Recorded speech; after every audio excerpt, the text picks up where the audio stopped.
Hello, my name is Magdalena Milke, and I've been working as a junior pen tester at Test Army Cyber Forces for a year now. Before I start, I would like to thank you for deciding to watch this short video. I'm still at the beginning of my career path, but it doesn't stop me to inspire and make people aware of dangers we face every day in IT-dominated society. As I mentioned at the beginning, the times we are living are strongly dominated by internet technology. And that is why I think we are also more vulnerable to cyber attacks. Social engineering is one of such attacks. That's why in this video I would like to present how often we are exposed to it and how clever techniques cyber criminals use to reach their goals. For example, in 2019, almost 50% of all global organizations were victims of cyber attacks, and many of which belong to the social engineering group, which is one of the biggest security threats in the coming decade. Nowadays, the main attack vectors are popular and still developing IoT devices, but not only, there are also applications and websites that we use every day, like social media. And the most important, there are also people. And most of these attacks are carried out to acquire our data, such as PESEL numbers, such as credit card number, emails and passwords. But not only, they are also to extort money, like for example, popular Blick method. Social engineering comes in many different forms and mostly involves manipulating human psychology using a variety of resources, such as phone calls, social media, emails, and so on and so on. And depending on what method the attacker uses, we can divide them into several groups such as spear phishing, water holing, whaling attack, and many others. But no matter attacker's technique, the ultimate goal is to fool employees of some organization or individual users to reveal sensitive information.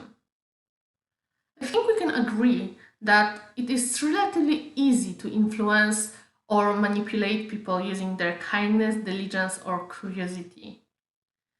And a great example of how easy it is to manipulate people is the simulation of the social engineering attack from the last year that was carried out by our cyber forces specialists.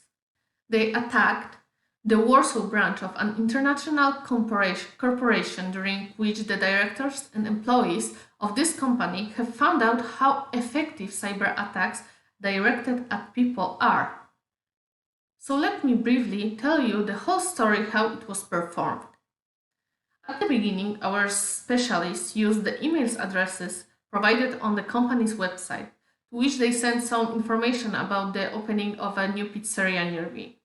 They also put some note that there is a free pizza for the first several customers. And to authenticate the whole simulation, they prepared fake pizzeria website with available menu, but also prepared the fake Facebook fan page and even boxes with the pizzeria logo. And of course, tempted by this offer, employees quickly organized pizza day and ordered few boxes of pizza. And shortly after receiving the order, the fake supplier delivered the pizza with small gifts, which were colorful USB lights with a built-in specialized device and program. And as you can imagine, it didn't take long for human curiosity to take over, and employees connected gadgets to their computer just to try them out. And in the same way, they gave hackers remote access to the company infrastructure. And shortly after receiving the order, the fake supplier delivered the pizza with small gifts, which were colorful USB lights with a built-in specialized device with a program. And as you can imagine, it didn't take long for human curiosity to take over, and employees connected gadgets to their computer just to try them out. And in the same way, they gave hackers remote access to the company infrastructure. And as you can guess, one of our cybersecurity specialists was waiting nearby, and after gaining access to the company network, he could easily encrypt all data in this company system. But it wasn't the purpose of the simulation. The goal was to gain access to the company internal network and escalate permission to the rest of the organization. Of course, we could ask why this whole simulation was carried out. But isn't it the truth that the people learn best from the mistakes?